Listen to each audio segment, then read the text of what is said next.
Thank you, everyone, for coming to the institution's 67th annual luncheon.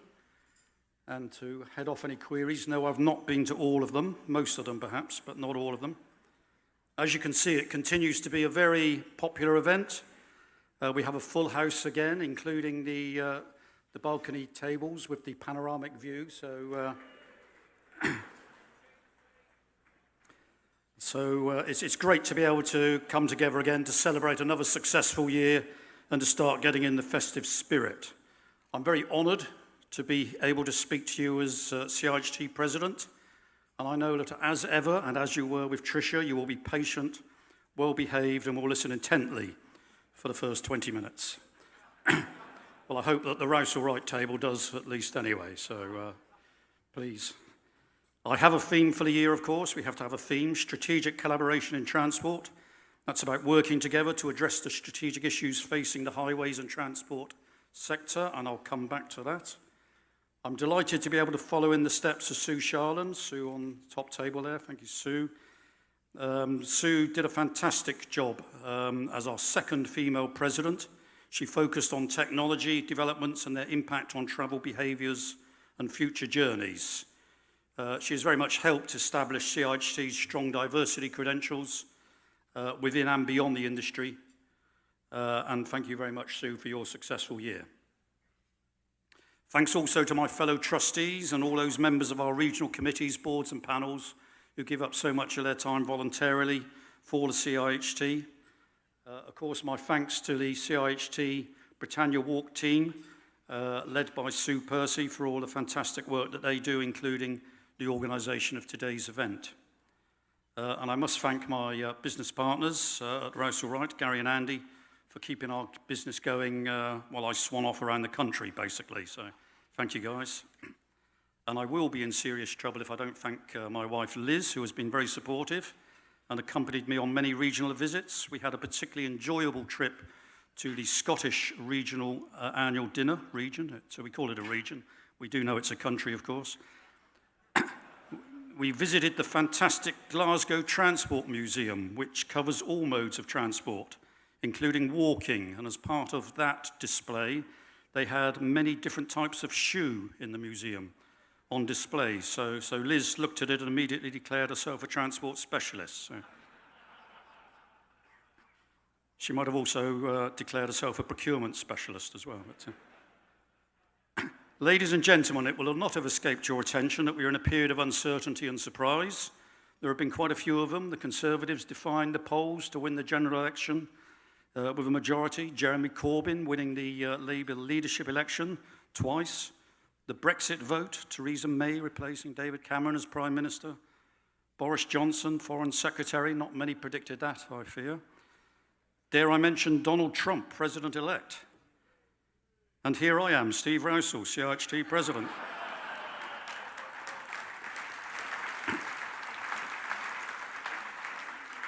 Well, thank you very much, thank you. I'm not sure if I'm seen as part of that trend, but obviously yes, I think. My reaction to Donald Trump's success was probably like yours, one of shock. Radio came on, said Donald Trump looks like he's going to be the next US president. Shock, Whisko, Tango, Foxtrot. But then I listened to his speech the morning after his success, and he could have pinched some of the lines I was planning for my speech. To quote him, "We must invest in our infrastructure. We must rebuild our highways and bridges. We need cooperation, not conflict. Our infrastructure will be second to none." All very much in line with CIHT's messages and in line with our vision, world-class transportation, infrastructure and services.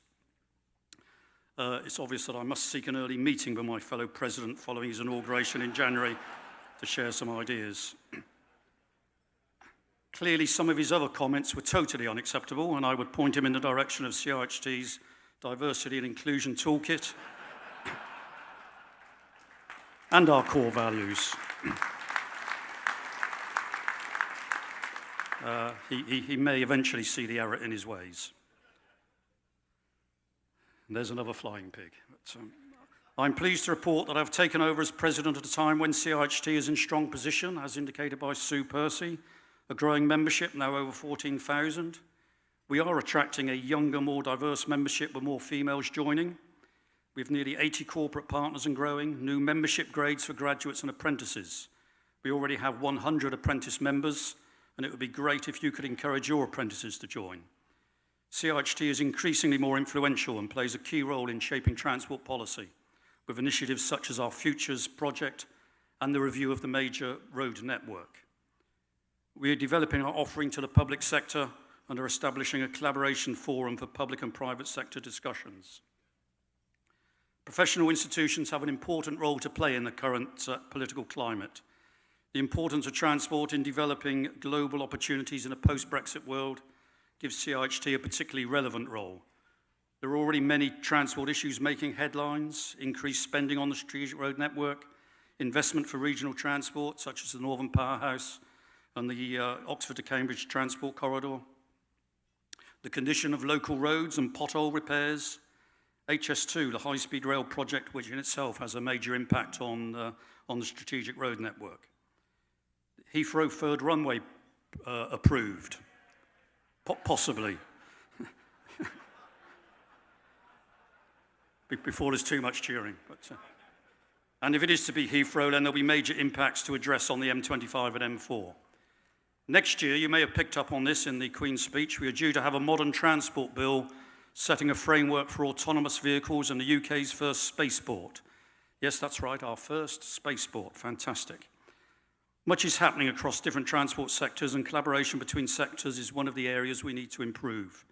CIHT's foundation is very much in highways, but we have branched out into all transport sectors as part of an integrated approach. My focus on collaboration is in line with the importance placed on it in our newly published 5-year strategic plan and is one of CIHT's core values. We hear much about project collaboration, the importance of collaborative procurement strategies. Collaboration has been with us for some time under different badges: partnering, integrated teams, ECI, OCI, to name just a few. It's over 20 years since the Latham report, Constructing the Team. That was published to address the confrontational state of the industry.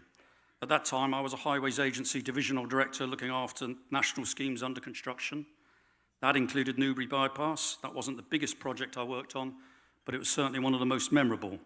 It was the first contract on which we implemented partnering from the start, together with our partners Costain, who I think are well represented here today. That's 10 shillings, you owe me, chaps. And Mott MacDonald, we gave that the rather catchy name of the Cooperative Management Initiative, another badge for collaboration. Many of you, don't know if it is so many nowadays, but some of you will remember Newbury with the protesters up the trees and down the tunnels. We also had a multitude of other wildlife, including the Newbury snails, if you remember them. The tiny snails were discovered on the route after construction had commenced, and unfortunately for the project, they were protected under European legislation. We faced with lengthy delays, we had to relocate them. But once we knew about them, we found so many, by the end of the contract, they were no longer classified as rare. But I can tell you that the relocated snails absolutely love their new home.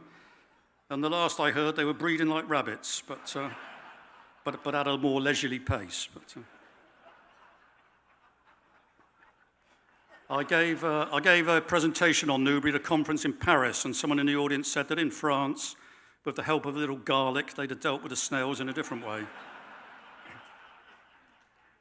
The big story on Newbury was the protest action. You may remember Swampy. Remember Swampy, Daniel Hooper? Arthur Pendragon, King of the Druids. Creb, Dragon Rider. He really did think he was a dragon rider. Together with a few thousand friends. It was a very demanding time, but there were some moments of light relief. There was the infamous pantomime cow incident. On Newbury, we employed about 800 security guards. Some were highly trained, top-notch professionals. The other 790 came from the East End of London.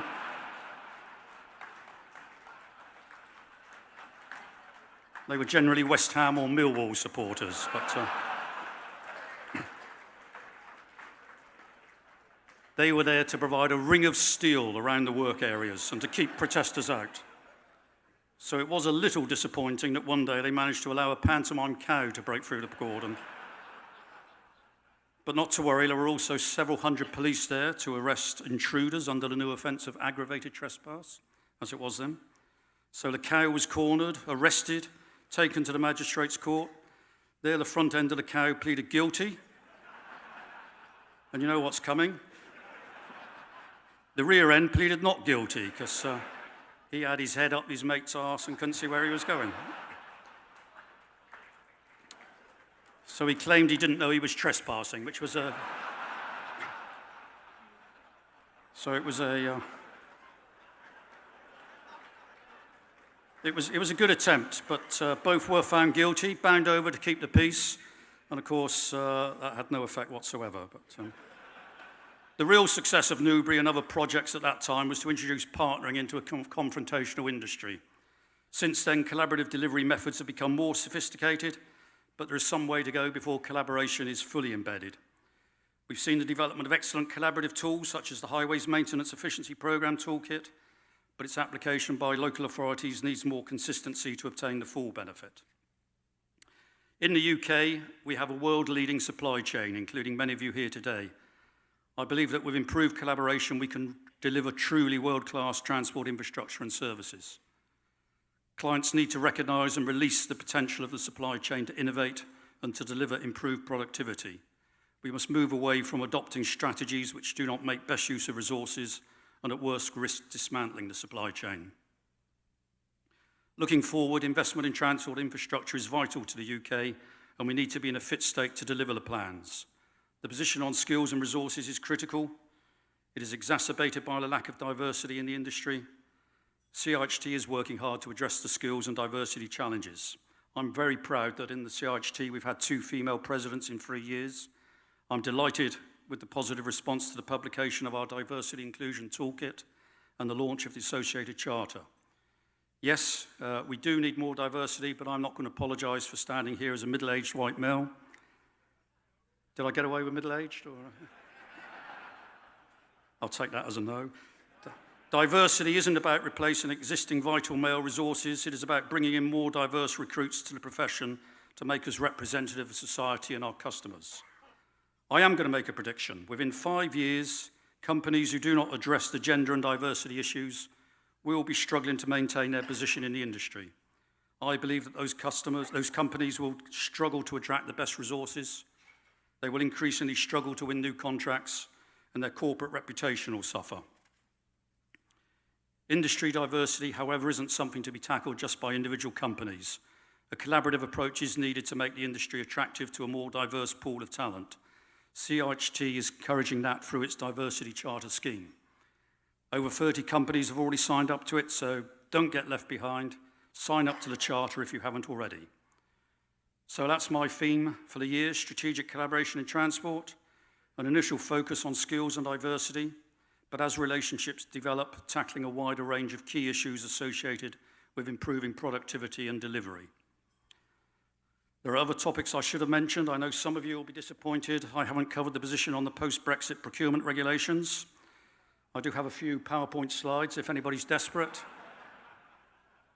I saw one hand raised. Not even Gary. Gary didn't even raise it anyway.